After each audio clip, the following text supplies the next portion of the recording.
gonna choose my life. Hello, how's it going? My name is Bonnie Violet. I'm a trans, femme, genderqueer, spiritual drag artist, and digital chaplain.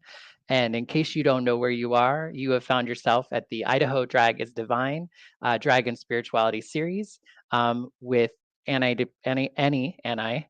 Depressant, our amazing drag artist that I'm really excited to get to know a little bit more.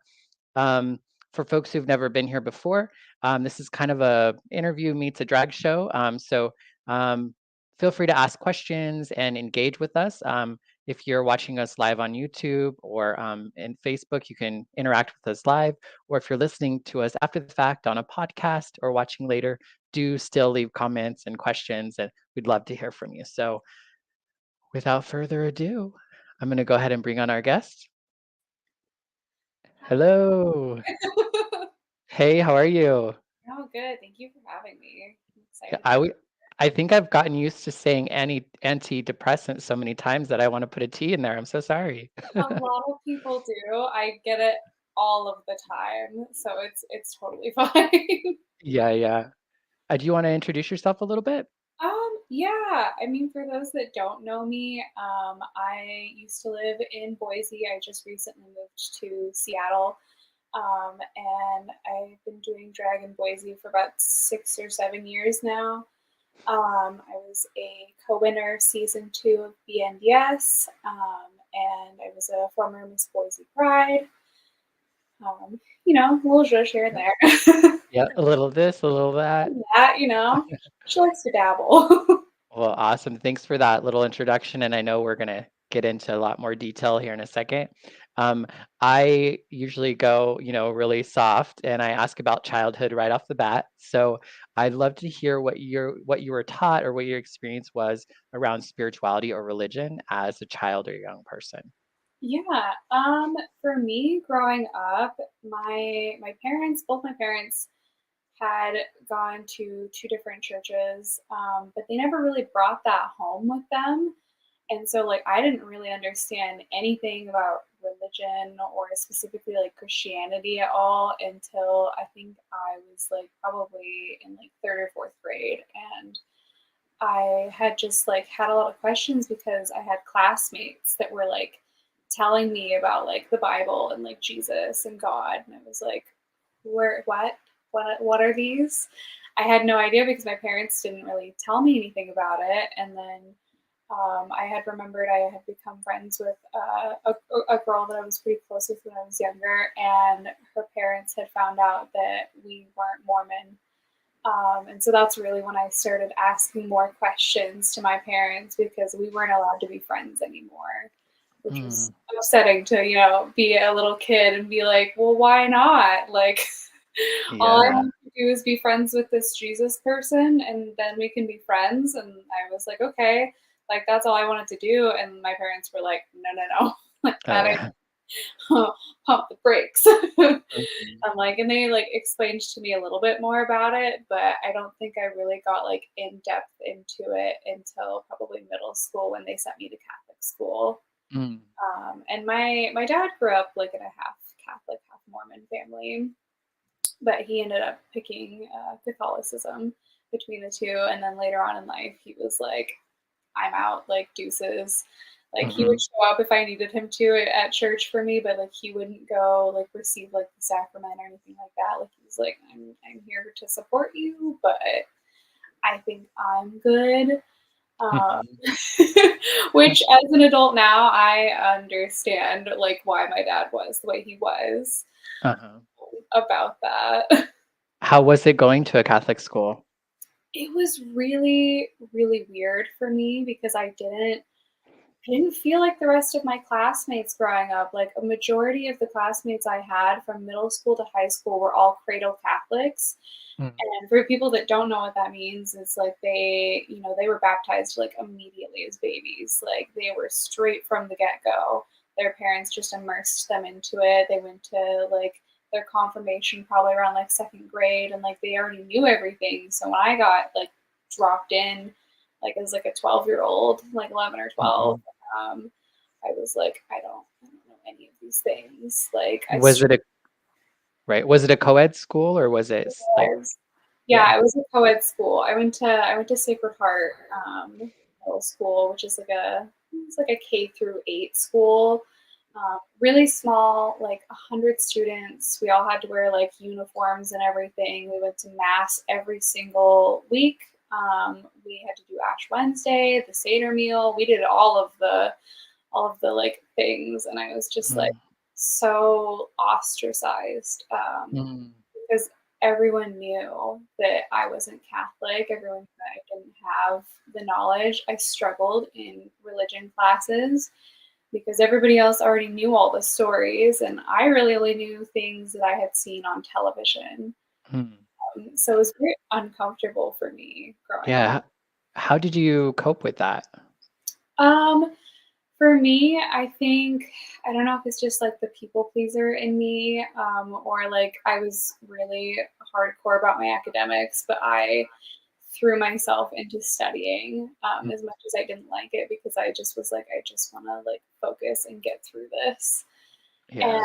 I did try and give it a fair try, I think, when I was younger, as far as like really like being into like the religion. But there was just so many things that like I started to disagree with, or I would get in trouble for questioning like Mm, anything. And because I think that I didn't have that like upbringing, which is why I was more like questioning than some of the other students were. And like I also didn't like the way that it felt.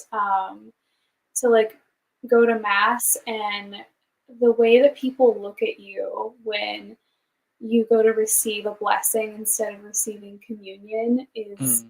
just like the weirdest kind of like most foul feeling, honestly. Like they make you cross your arms as you go up, and like in Catholic school like it wasn't an option to just like sit back and not take communion or Mm. anything. And so it's like everybody knew, like when they would see you, not even just your classmates, but like all of the adults in the church knew, the priest knew. It's weird. Like they give you a little like hand touch on the head and they're just like, all right, like there you Oh go, get wow. out. It's like everybody else is having crackers and wine. And I'm Mm. just like, okay. Yeah, I mean that like it's so hard growing up and like having anything that kind of separates you from everyone else is it just makes it that much more difficult, you know, or that much more Yes. challenging. Um, I was curious to know how is it that you identify today? How would you identify? Um, like my religious background, Well, I or I was whatever kind of comes up, whatever you want to answer with that. okay, I was like gender identity. I got a lot of identities. Right. Wherever you want to go, let's go. I was like, I definitely identify like I personally like to just say I'm a drag queen at the end of the day. I know a lot of Mhm. people like to put me in a specific category because I'm a cisgender woman, and like that's fine if that's where you need me to be, I guess. I don't see myself as different in that way. And as far as like where I am spiritually now, I'd say I lean more towards like agnostic, like atheist vibes, maybe Mhm. like a smidge of like some pagan feels in there. For me, it's just like after like having been forced religion upon me, it's so very hard and like to be treated so weirdly by the church to want to be a part of it for myself at least. Mhm. So it's like I feel like as long as I find things in my life that like make me happy and I'm still being productive and helping other people, like I feel like I'm doing okay. I'm like I Yeah. just I don't want to be around the people that are like, oh, you wear wigs, you're going to hell. Like Right. that's not a fun time. Yeah. Yeah. Yeah. No, I think a lot of people can relate with having that experience with religion, or spirituality, at some point in time in their life, if not always. Um, Yeah. when did you first see drag and what was your impression of it? I know the first time I saw drag, I was pretty young. My mom, she showed me RuPaul, and I was obsessed. I think I was probably in like the third grade or so. I remember her playing You Better Work. Mm. And I think that was really the first time, like, she had showed me the music video, and like that was the first time I had seen drag. And like my mom never like made me like question it or anything. And I mean, obviously, like I saw things too in media, like as a kid, like Mrs. Doubtfire and like Bugs Bunny and like The Simpsons and even like SpongeBob, like all in like drag. Right. Uh, so it's like I did have like a lot of those influences. I was also very obsessed with a kid, like as a kid, with him from the Powerpuff Girls. Mm-hmm. Loved. I always identified with him. So I was like, I had all these like little like influences growing up as a kid, but I think the first time like I saw like in person like drag, I think I was probably in high school. My best friend and I, they're 2 years, like 2 grades above me. So they had taken me. They actually live here now, Hazel. They had taken me to Boise Pride, and I Mm. saw. I think I saw Chloe and Senna, Minerva Jane. I've Mm-hmm. always been a really big fan. So it was like I was so excited to see all of them performing. Yeah. I think I that was think the first time for me. Yeah, I think Minerva Jane is a lot of folks' kind of Oh first yeah. drag queen, or at least one of the first few, which is great. Oh, absolutely. I'm like, and she's so nice too. I Yeah, love that I'm good friends with her now. totally. It's so She's weird to me to think that like we call each other like sisters. yeah, she went to high school with my ex-husband, so uh, Oh, I know it's such a small world. it is small world. I was gonna say my drag sister is her literal cousin. Yeah, Oh wow, yeah, it was small like small world. it's very small. Yeah. When did you know you were gonna do drag, or when did you decide to do drag yourself? I don't think that I knew I was gonna do drag until I was like at least 21 or 22. I came out pretty late in life Mm-hmm. as a queer person. I didn't come out, I think, until I was around like 20 or 21. And like I didn't think that I could do drag, honestly, um, because I was a cisgender woman, and my friends had really encouraged me, and they were like, "Why not?" Like, Yeah. like who made the rule and said you can't do it? And I was like, "Well, I don't really want to be a drag king, and I don't really know if I want to do burlesque either. Like, I'm not comfortable right now with that." And they were like, Mm-hmm. "Who said those were your only options?" And I was like, well, I guess I never really thought about it. And they had showed me some other women that were participating Mm-hmm. in doing a like feminized, like hyper feminine drag, and that was an option. I was just like, well, yeah, like if that's an option, then like that's what I want to do. I want to be pink. I want to be sparkly. I want to be loud. Like I want to be seen. I'm like, Mm-hmm. and there's nothing wrong with, burlesque or being a drag king. I have lots of friends that do both of those, and I love them all dearly and I support them. It just wasn't what I wanted to do. Yeah. I love expressing my hyper femininity, and I always felt like Annie was like inside of me, but I never felt the confidence to truly like do stuff like this like on my own. Mm-hmm. And I feel like there's a lot of like separation between like doing stuff like this and like how I look every day. Because a lot of people give me a lot of criticism even now for still being a cisgender woman and being like, it's the same thing. And I'm like, Mary, Right. look at me. No. Right. Yeah, yeah. I mean, some people are just so odd. I mean, It's so weird. Some yeah. people hold on to it and it's really weird. It's Hmm. like more disappointing, I think, to have people in the community that hold on to that than anyone else. Like outside people, I'm like, I get it. You hate everything. You have this, Right. but like, It's not personal. yeah, like it's not personal. Yeah. So, why antidepressant for your name? What brought that Um, about? I went with that actually. I mean, I do like puns. I think they're funny, but When I was younger, I struggled a lot with anxiety. Well, I still struggle a little bit. I struggled a lot with anxiety and depression and panic disorder, and like a lot of trauma and stuff just from like events that have happened to me in my life. And I like had started taking a lot of antidepressants, and I was still pretty miserable. And it was before I had come out, and it was before I did drag. And when I started doing drag, like I hadn't really come up with a name yet. I was still just using my actual name. And I only did a few performances like that. And then it like, I don't know, I think finally coming out and finding a healthy outlet to express myself helped my mental health so much Mm-hmm. that I got my name from that. I stopped taking, at the time, I think I was on sertraline. I had stopped taking both of my anxiety and depression meds and was Mm. like, I was like, that's how I got my name, actually. Right. So basically, drag was your antidepressant. Yeah, I like it. It sounds so dramatic, but like drag Mm, saved me, you know? yeah. Like I people that think, know. yeah, yeah. I mean, I mean, I hear it all the time. You hear drag artists talk about how, like, how much it's impacted people, that have impacted them in such big ways, whether it saved their life or whether because it gave them a career or just gave them some creative outlet or they were able to create family and community because they didn't necessarily have that elsewhere. Yeah. And so so you're in Seattle now Mhm.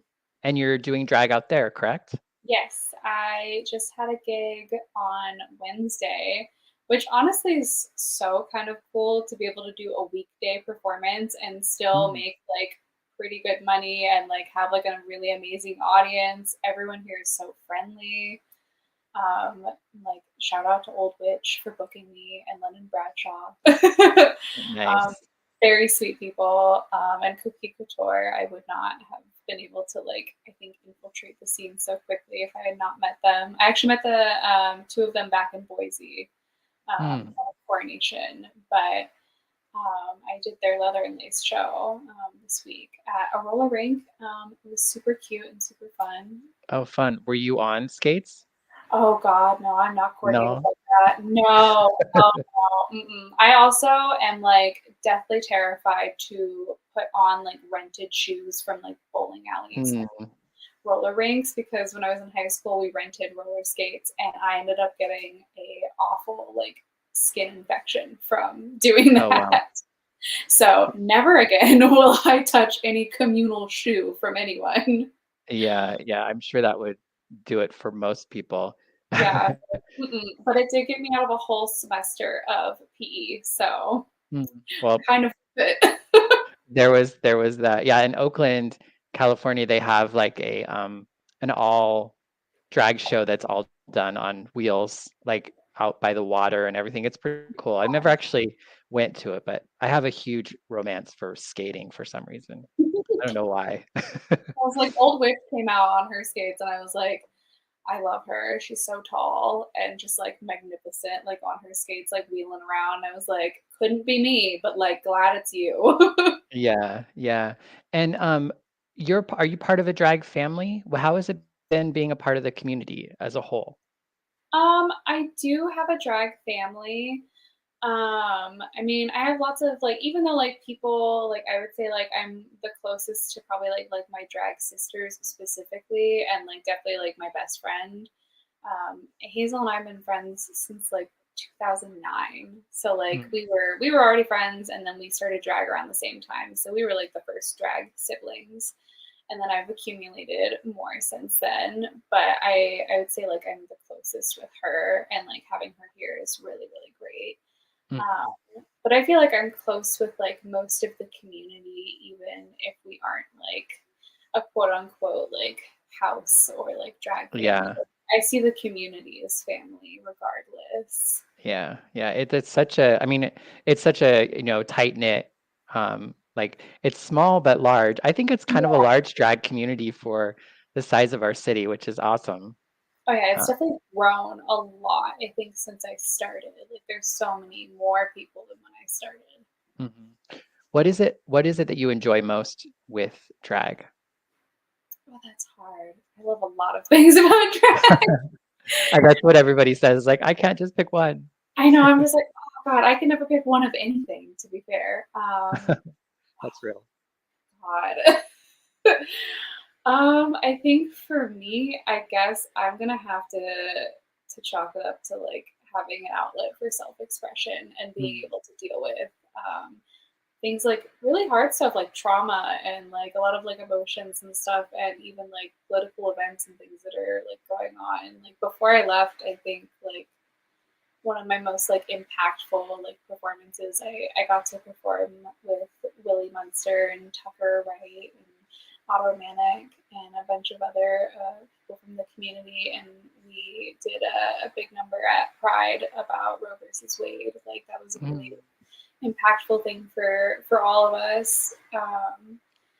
And I mean, I know I had a hysterectomy, but like it still affects me, and it still right. affects my friends and my family, and you know, it affects a lot of things that people don't really realize. So I think being able to like have an outlet to express like my anger and my outrage and my pain Mhm. about how I feel about it was really healthy for me, at least, to give Y me, you know, something and to spread like awareness and, you know, stand up and say something about it.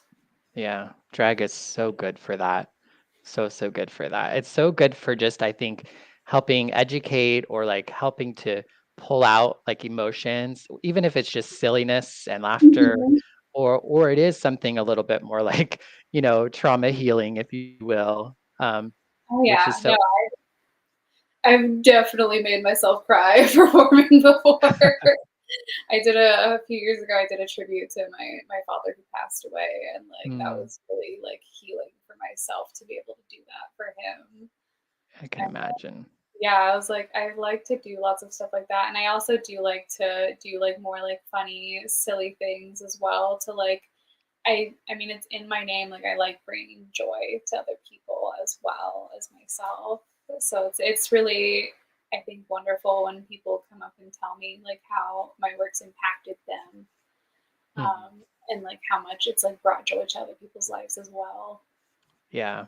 And just since you kind of brought up advocacy and whatnot, Idaho is going through some challenges. How are you, I guess, how is that impacting you? It's really weird feeling for me personally because I left, Mm, and like a part of me, like I feel more comfortable and more safe here, which, you know, like I did for myself. But a part of me also does feel like slightly guilty because like I mhm. see what's happening in my home, and I see what's happening to my friends and my family, and it's really difficult because it's like it feels like I feel a little bit guilty for Mm, leaving, but I also know it's like I have to do what's best for myself yeah. as well. You know, if I've learned in life that if I don't put myself first, I can't help anybody else. Yeah. And you know, that's why I always like put like my mental health first, because it's like Yeah. if I don't take care of that, nothing's Yeah. happening.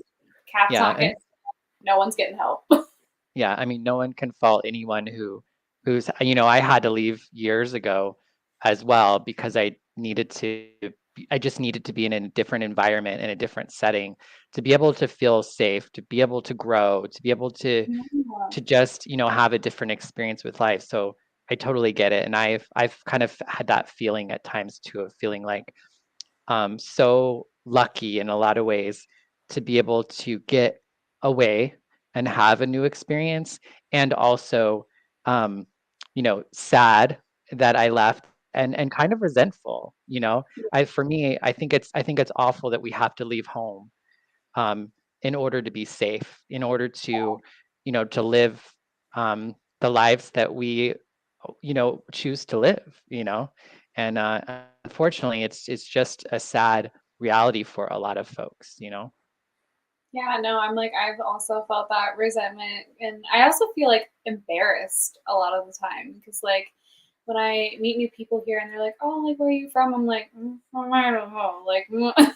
like I don't even want to talk about it sometimes because I'm so embarrassed of like the way that things are going there, and it's just like between like not only like the attack like on queer people and trans people in particular and drag queens, but also just like the blatant attack on women.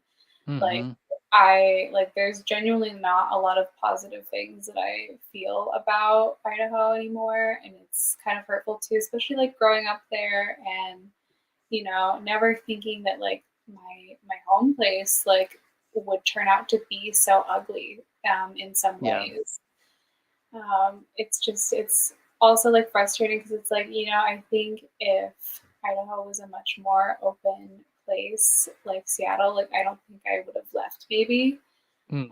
because like I do miss a lot of my friends and my family and my community that I had there, and now having to like basically kind of start over here, is difficult, but I don't regret leaving necessarily, but like I do wish that things maybe could be different. Yeah. Yeah. No, I totally get that. Um, totally get that at all. I get that Yeah, as I was well. like, if you know.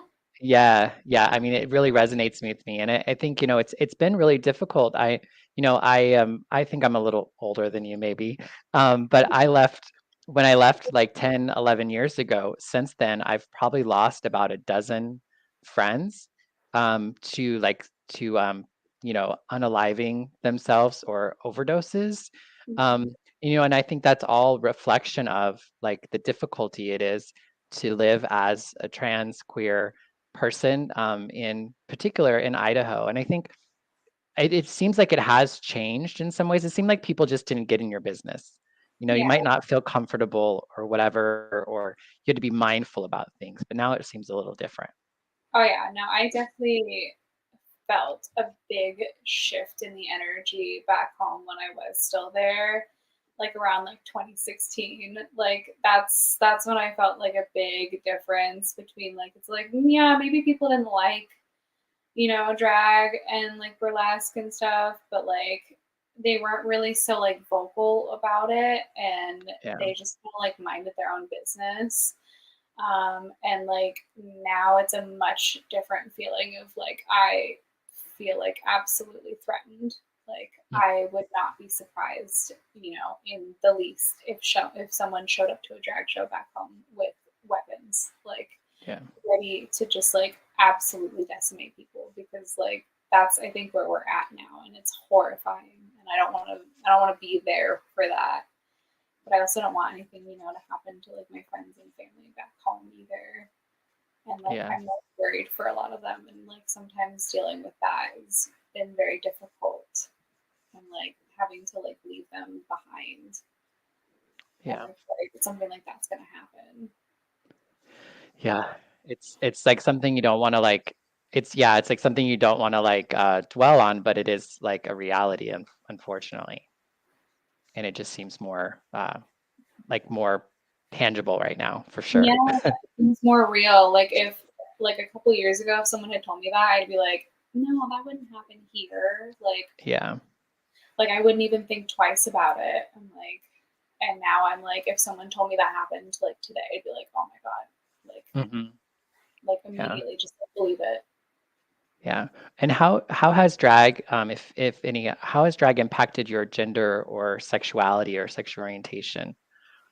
I think it's definitely impacted. I would say my sexual orientation maybe more. Just because like I mean I pretended to be straight for a very long time in Catholic school. Uh, I mean Hazel and I at one point were definitely like each other's beards. So I think drag gave me like a safe place to kind of come out more and it really like experiment more with my sexuality.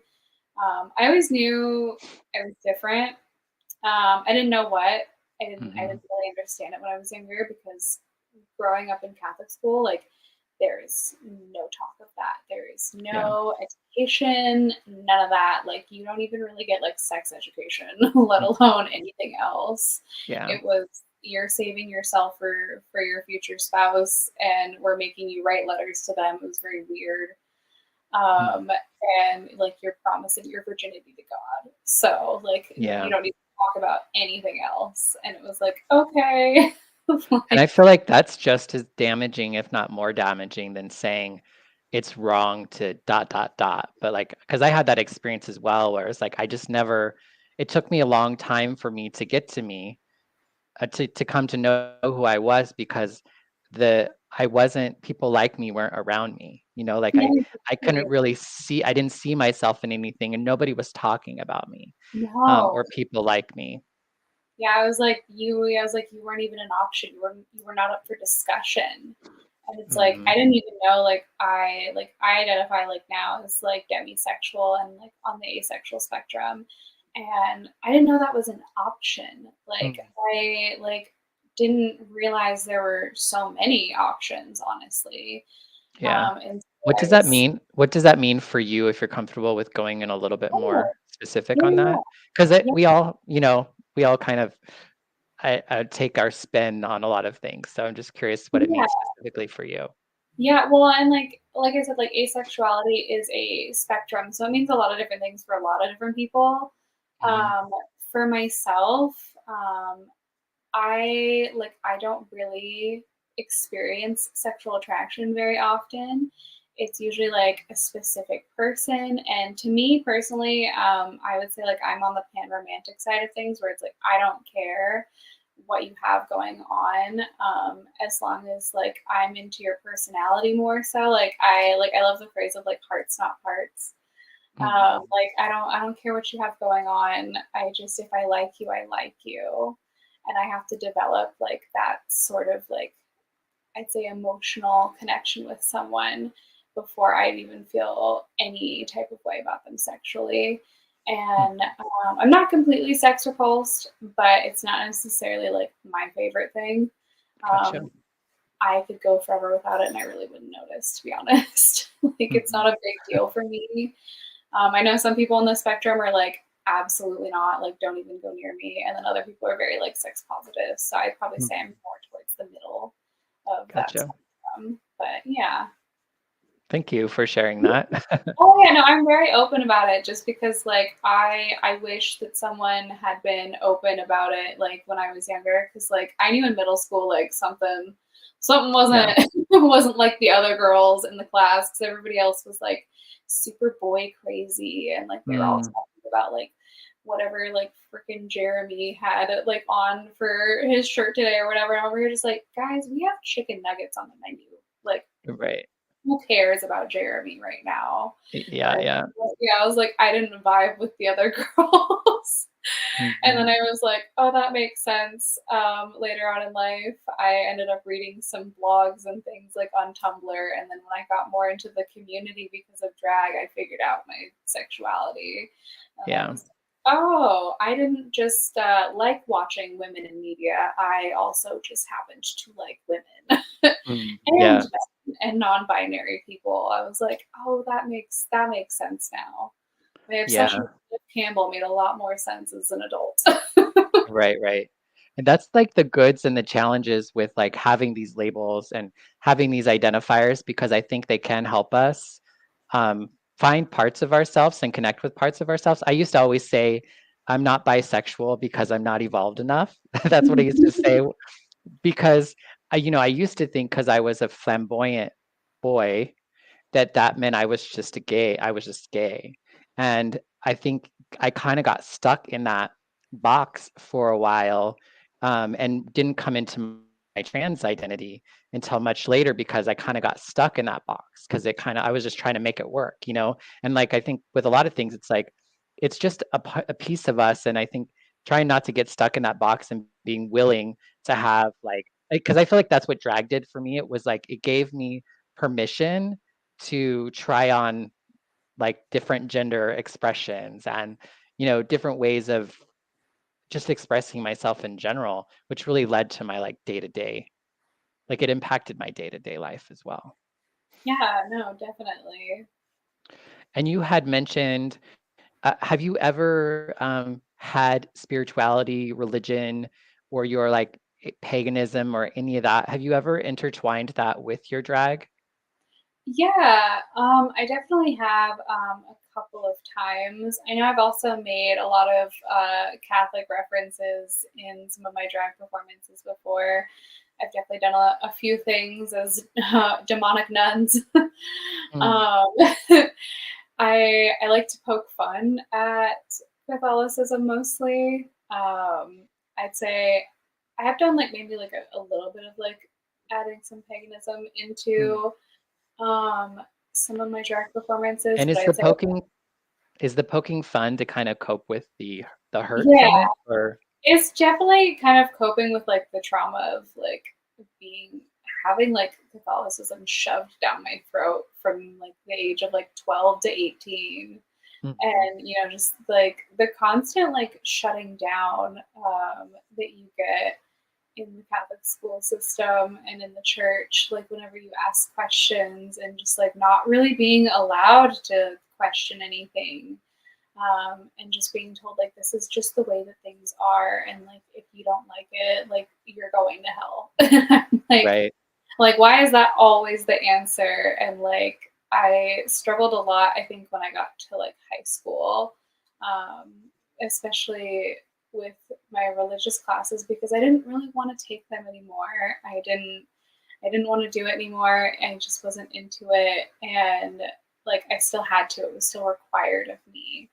And Mhm, especially like taking classes like moral decision making.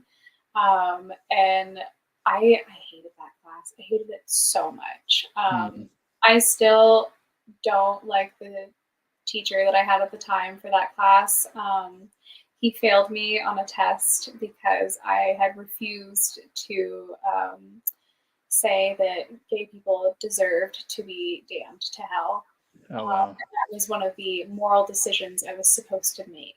And I was like, I wasn't out then, and I was still questioning a lot about myself. And Mhm, my parents didn't raise me to be homophobic or anything like that. I mean, it wasn't necessarily something like my parents sat down and talked to me about, but I mean, my mom was also definitely like, "Look, here's RuPaul." So like clearly right. she wasn't, like that. And so it was just kind of, I was like, I don't want to, like, they didn't do anything. Like, why do I have to, say that they have to go to hell just because of some made up book? Like, Mhm, I didn't even say anything like that anywhere. So I was like, I don't want to. And like, he embarrassed me in front of the whole class because I was like, no, I'm not going to. mm, yeah, Like, it was uncomfortable. So it's like, I definitely like to poke fun at it because of stuff like that I had to experience and like endure. yeah, I had a good enough grade in the class that I was just like, give me the F. Like, right. it's not gonna tank my GPA. So like, bite me. Right, yeah. What would you say to a person who like, what would you say to yourself prior to starting drag? Like, what is it that you would tell yourself, to kind of like, I don't know, move forward with doing drag? My thought is there might be people who haven't done drag yet who might identify or relate to you in some ways. What would you say to them about what would you say to them now that you didn't know then? Um, I would say spend as much time as you can on the internet. Mm, As weird as that might sound, spend as much time as you can on the internet, like just looking and researching and learning. I know not everyone learns that way, but as kind of more of like an introverted person, mhm, like that is how I learned a lot of things, and it's still how I learned a lot of things. I mean, I feel like what we're doing now is probably helping someone learn something on the internet. right. Um, you know, I that's how I found out I was asexual and like on that spectrum, and that I learned that there was multiple different kinds of asexuality, and that's how I got more immersed into watching like other people's drag performances, like Mm, finding YouTube videos, and like now I like watch like TikToks and stuff. yeah. Like it's such a big resource. Mhm. There's pretty much anything you can think of or want to learn about is out there. Yeah. Especially when I was younger, because it's kind of like crappy, but like in Idaho, especially like growing up, like there aren't a lot of queer spaces for people that are like under 18 or well, even under 18 or under 21, really. Mm. Because I mean, like I knew I was a little bit fruity, and I didn't really, like figure it out until I was like in the community more, I think, and like Yeah. really like identify with other people because I could finally be around other people that were like me.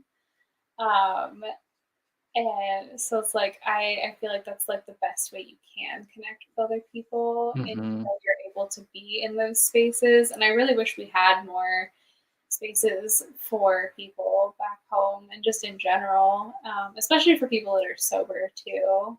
Yeah. Like I know that it's a big crutch for a lot of queer people that get into drugs and alcohol to Mhm. deal and to cope with, and so it's nice for them to have a space as well to not have to be around that kind of particular environment. Yeah. So it's like I guess I'd say spend more time on the internet. Don't Yeah. stress. Right. Well, and I think the big thing is just keep keep looking, keep Yeah, seeking. keep Because you searching. Yeah, I mean, that's how we find ourselves. I feel like that's our whole goal in life, is really to figure out who we are and to find a way to actually be that. And, Yeah, I think we see ourselves reflected in our surroundings, and if, yeah, so it's like you need us, I don't know, you just have to find other things to reflect you back to yeah. yourself. So we are, I was struggling with my words there for a minute, but we are pretty much, we have about 3 or 4 minutes left. So I wanted to give you an opportunity to speak to anything that maybe we haven't gotten a chance to speak to yet that you wanted to, or maybe you might choose to say something again, depending on how you're feeling. Um, I guess I don't know, I guess maybe I want to speak more about like, I guess about my sexuality. Hmm. Because a lot of people always have questions about it, which I'm usually pretty good and comfortable about answering. Although sometimes people do get kind of like grossly inappropriate with it. Um, I just feel like it's important because like I wish that I had found that information a lot earlier in my life. I think I Hmm. would be a lot happier. And I think a lot of people don't realize like just letting people be themselves and figuring themselves out and giving them that time and space to do so, like how much that affects their mental health. I think if I had come out a lot earlier, I probably would have been a lot better off mentally. Yeah. And for folks who would like to reach out to Annie, check out the links in the description, or if you're watching, you can see it's scrolling across the bottom. I kind of lied. I have one more question for you. Oh, Um, would you what I would do you have a message for the Idaho drag trans queer community? What would yeah. you like to say to them? Well, first of all, I love you guys and I miss you. A lot of my friends I still talk to back home still, but I I can't even express like how strong a lot of you are for still staying and putting up with the legislation and all of the garbage that's happening back there. And I mean, if anyone needs any support, like I'm always still here to support. I always try and share everything I can on social media and try and spread awareness. I know a lot of people think that that doesn't really mean a lot, and voting does matter, of course, but I think having the hard conversations with friends and family and community members, like is really important. It might seem small to some people, but having those hard conversations with people Mm. and really getting down to like, yes, this is an attack on drag queens and drag performers, but it's also really an attack on trans people more Yeah. than anybody else. And like I try to encourage other drag performers that like aren't trans to like not try to make themselves the center of attention right now. And like, yes, this is about us too, but like also think about your trans friends. Like, you know, try and support trans shows, try and book trans people. Like any small thing that you can do to help, just, you know, try a little harder. Like, I mean, y'all have been under attack for a very, very long time in this country, and it's just getting worse. So I'm like, I think it's, you know, it's time that like people really listen to what, you know, trans advocates have to say and like share what they're saying. And like, don't make yourself the center of this. You know, like there's other things that are, you know, more important. Well, thank you so much for that message. I'm sure folks will love hearing it. I enjoyed hearing it myself. Yeah, no, of course. So glad that I got a chance to get to know you a little bit more. I've known you a little bit in the periphery, so I'm excited to you know, get a little bit closer into your circle. So thank you so very, very much, and thanks to everyone who joined us today, either live or you're listening to us afterwards. Finn says, "I love it too." I think that's a great way great way to go. So take care, everyone, and bye-bye. Bye. Thank you.